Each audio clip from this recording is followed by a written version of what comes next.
Rusia lanjutkan serangan di Ukraina, NATO sepakat tambah bantuan militer dan kemanusiaan.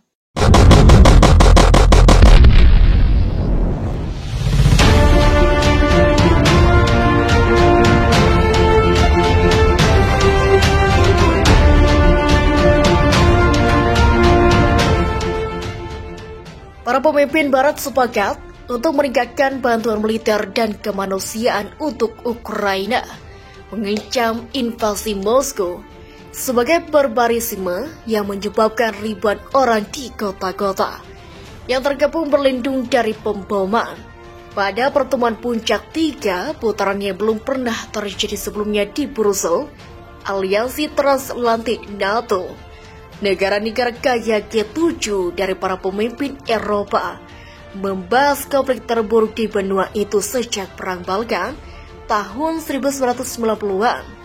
NATO mengumumkan perencanaan untuk unit tempur baru di tempat negara Eropa Timur dekat Ukraina, sementara Washington dan London meningkatkan bantuan dan memperluas sanksi ke target baru, termasuk seorang wanita yang menurut London adalah putri tiri Menteri Luar Negeri Rusia. Satu-satunya hal yang paling penting adalah bagi kita untuk tetap bersatu dan dunia terus fokus pada betapa kejamnya orang ini dan semua nyawa orang tak bersalah yang hilang dan hancur, kata Biden ke wartawan di Brussels. Merujuk pada Presiden Rusia Vladimir Putin melansir dari Reuters, Putin telah melewati garis merah menuju barbarisme tanpa Perdana Menteri Inggris Boris Johnson. Menanggapi sikap koalisi sekutu hari Kamis di Brussels, Moskow mengatakan Barat sendiri yang harus disalahkan atas peran tersebut dengan mempersenjatai rezim Kiev.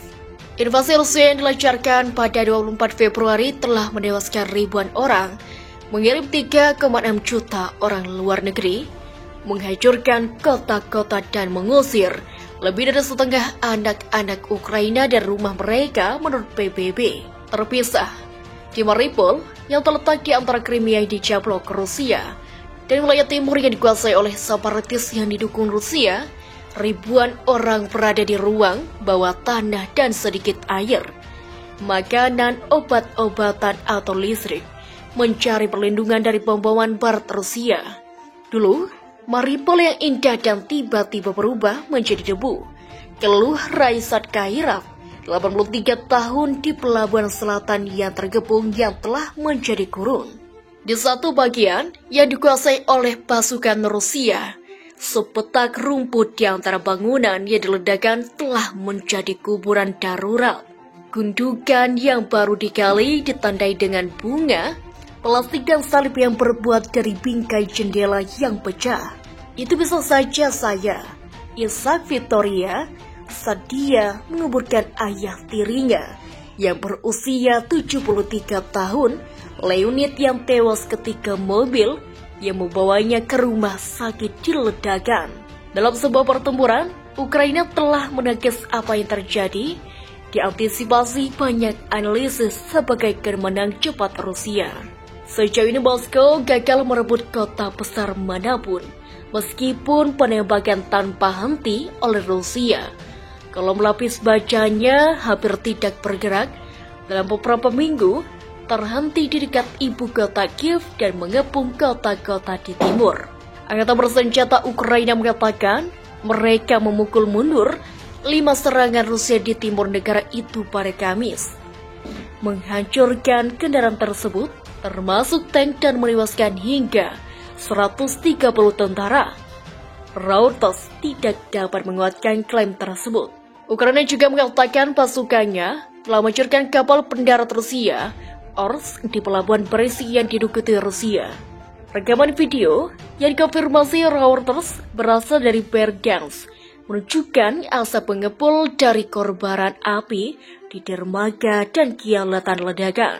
Pejabat Rusia tidak segera menanggapi permintaan komentar ketika Presiden Biden mengumpulkan sekutu dalam perjalanan pertamanya ke luar negeri sejak perang dimulai. Washington mengumumkan bantuan kemanusiaan nilai $1 miliar AS lebih dari Ukraina dan tawar untuk menerima 100.000 pengungsi. Sebelumnya, Menteri Luar Negeri Rusia, Sergei Lavrov pada Rabu, menyatakan pengiriman pasukan perdamaian ke Ukraina dapat menyebabkan kontroversi langsung antara Rusia dan aliansi militer NATO, di mana Polandia pada pekan lalu menyatakan bahwa mereka akan secara resmi mengajukan proposal untuk misi penjaga perdamaian di Ukraina pada pertemuan puncak NATO berikutnya. Saya harap mereka mengerti apa yang mereka bicarakan, kata Lavrov kepada staf dan mahasiswa di Institut Hubungan Internasional Negara Moskwa. Ini akan menjadi bentrokan langsung antara Angkatan Bersenjata Rusia dan NATO, yang semua orang tidak hanya berusaha menghindarinya, tetapi juga mengatakan bahwa dari prinsipnya tidak boleh terjadi, tambah dia dari Reuters. Moskwa menuduh Kiev menghentikan pembicaraan damai dengan membuat usulannya tidak dapat diterima oleh Rusia. Ukraina ketahui telah mengatakan bersedia untuk menegosiasi, tetapi tidak akan menyerah atau menerima ultimatum Rusia. Lavrov mengatakan pihak berwenang Ukraina mundur dari proposal mereka sendiri pada pembicaraan itu sehingga sulit untuk mencapai terobosan. Pembicaraan telah dimulai, itu sulit karena pihak Ukraina terus-menerus berubah pikiran dan akan mundur dari proposalnya sendiri, kata Lavrov. Presiden Ukraina Volodymyr Zelensky mengatakan sebelumnya pada Rabu bahwa pembicaraan dengan Rusia berlangsung alot dan terkadang konfrontatif.